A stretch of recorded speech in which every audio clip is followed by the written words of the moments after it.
కానీ బాబు గారు మరి ఆలోచన గానీ, పవన్ కళ్యాణ్ గారికి డిప్యూటీ సీఎంగా ఇవ్వడం, నారా లోకేష్ గారికి భావి తరాలకి ఒక అంటే చదువుకున్న వ్యక్తి ఎలా ఆలోచిస్తారని ఎడ్యుకేషనల్‌గా ఇవ్వడము, ఒక పెద్ద మనిషిగా ముఖ్యమంత్రిగా ఉంటూ, ప్రతి ఒక్కళ్ళని ఇప్పుడున్న ఈ సొసైటీలో స్త్రీకి ఎక్కువగా క్రైమ్ పెరుగుతుందనే విధంగా ప్రతీది ఆలోచనగా వంగలపూడి అనిత గారిని మళ్ళీ ఒక కమ్యూనిటీ పరంగా కూడా చూస్ చేసుకొని ఇవ్వడం, ఇవన్నీ చూస్తే ఎంత ముందు ఆలోచన పెట్టుకొని ఎవరికి ఎలా చేస్తే అన్నది చేసిన విధంగా ఉంది.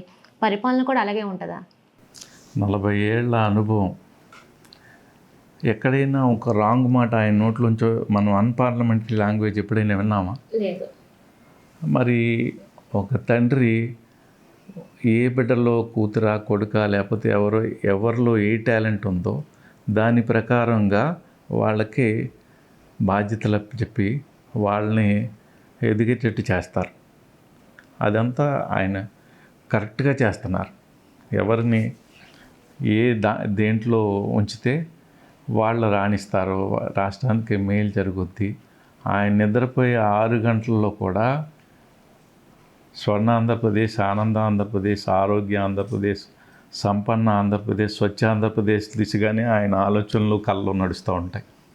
అంత డెడికేటెడ్ వ్యక్తిని మరి రాష్ట్రాన్ని ఒక కుటుంబంలాగా భావించి, ఒక పెద్దన్నలాగా, ఒక పెద్ద దిక్కులాగా, ఒక ఇంట్లోకి వెళ్ళిపోయి టీ కాచి వాళ్ళకి ఇస్తున్నారు, తీసుకుంటున్నారు.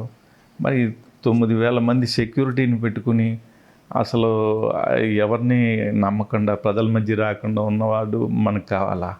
మరి ఈయన ప్రతి ఇంటికి వెళ్తున్నారు, ప్రతి పేదవాడి దగ్గరికి